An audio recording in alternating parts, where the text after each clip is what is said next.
Organisms are replete with improbable configuration of flesh like eyes, hearts, and stomachs which cry out for an explanation. Before Charles Darwin and Alfred Russell provided one in 1859, it was reasonable to think they were the handiwork of a divine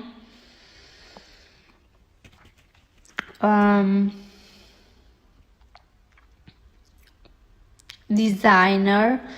One of the reasons I suspect that so many Enlightenment thinkers were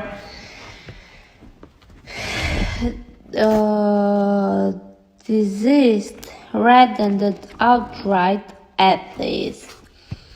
Darwin and Wallace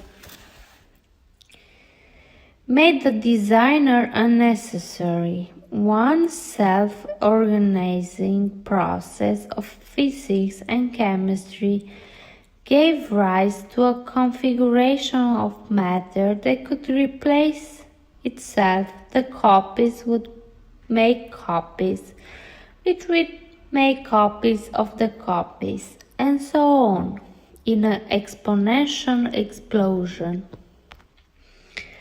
The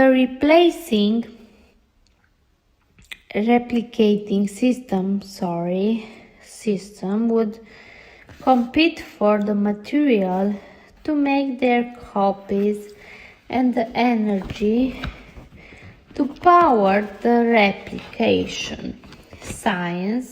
Since no copying process is perfect, the law of entropy sees to that errors will crop out, and through most of this mutation will degrade the replicator.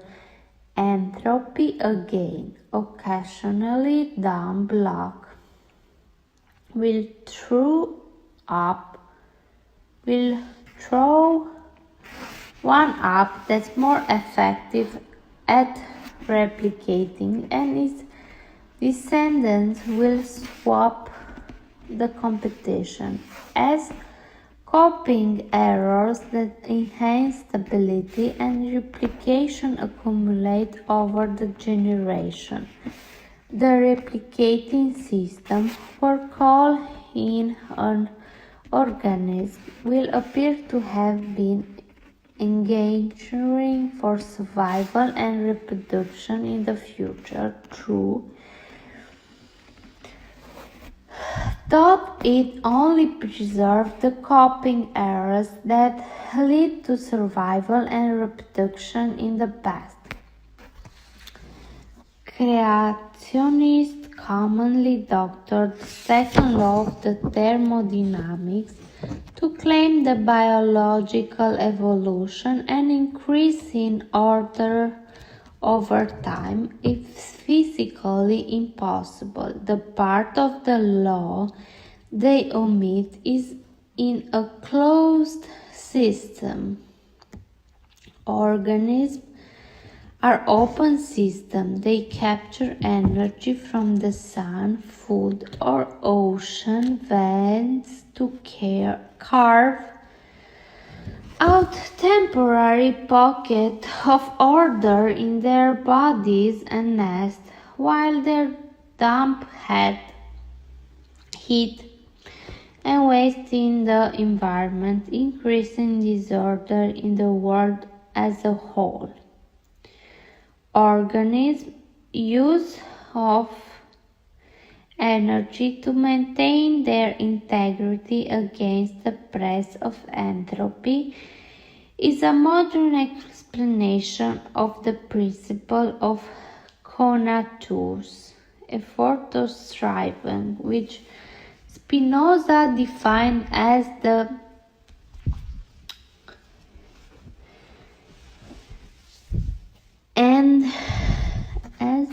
endeavor to persist the flourishing in one's own being, and which was a foundation of several Enlightenment era theories of life and mind.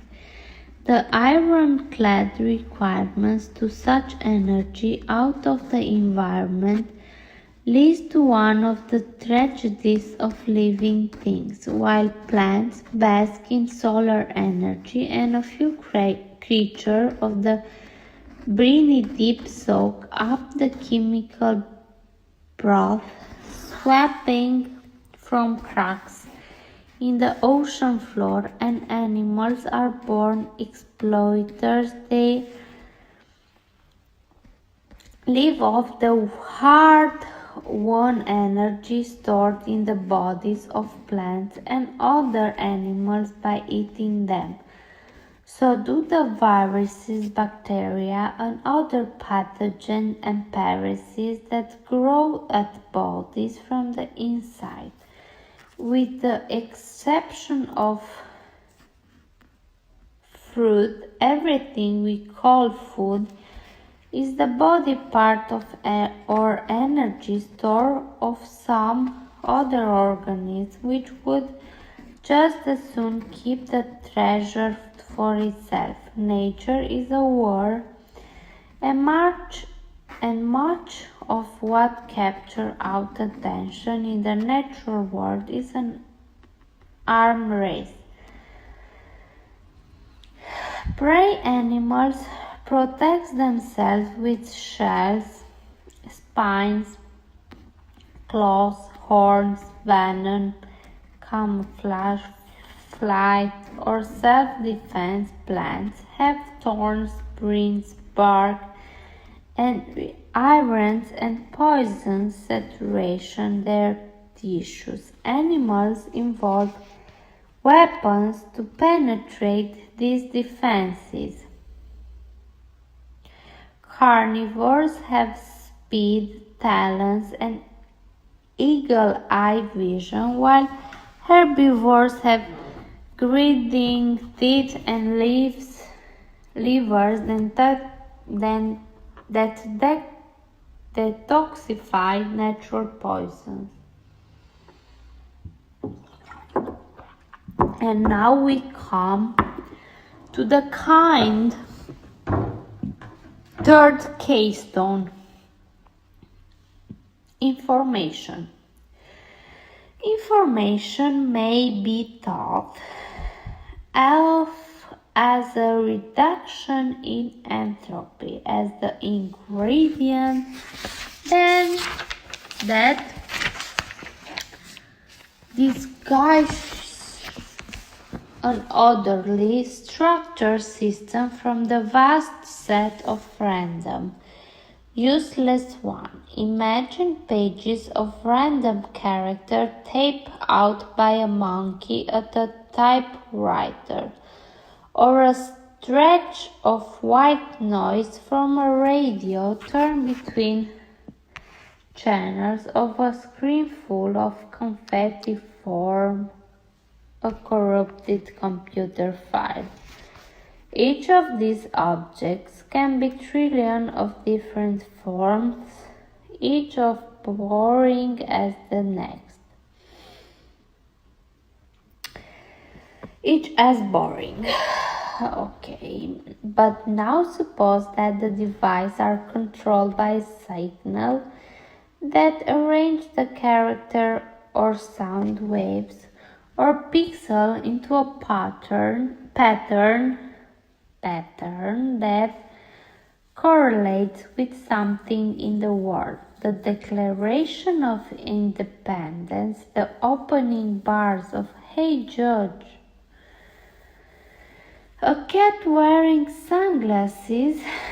We say that the signal transmission information about the declaration or the song or the cat. The information contained in a pattern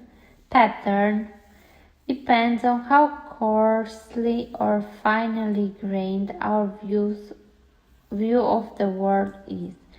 If we cared about the exact sequence of character in the monkey's output of the precise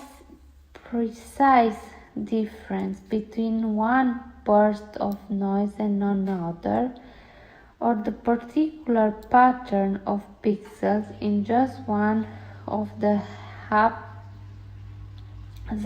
display, then we would have to say that each of the items contains the same amount of information as the others. Indeed, the interesting ones would contain less information because when you look at one part, like the letter Q, you can guess others such as the following letter U without needing the signer, but more commonly we lump together the immense majority of random-looking configuration as equivalently boring and disgusting them all from the tiny few that correlate with something else. From the vantage point that cat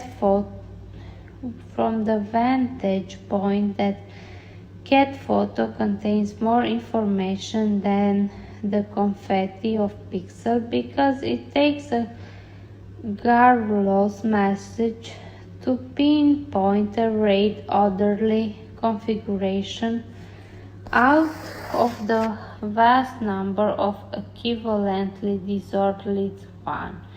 To say that the universe is orderly rather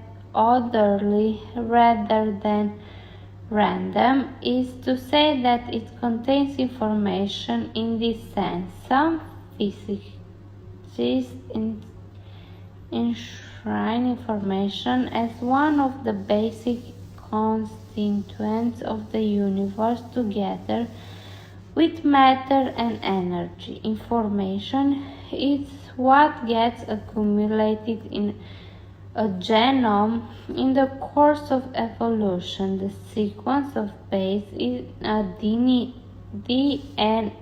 molecule correlates with the sequence of amino acids in the protein that makes up organism's body. And they got the sequence by structuring the organism as sensors, reducing their entropy into the improbable configuration that allowed them to capture energy and grow and reproduce. Information is also collected by an animal's nervous system and it is alive and it lives its life when the ear transduces sounds into neural firings. The two physical processes, vibrating air and diffusing ions, could not be more different, but thanks to the correlation between them, the pattern of neural activity in the animal's brains carries information about the sound in the world. From there, the information can switch from electrical to chemical.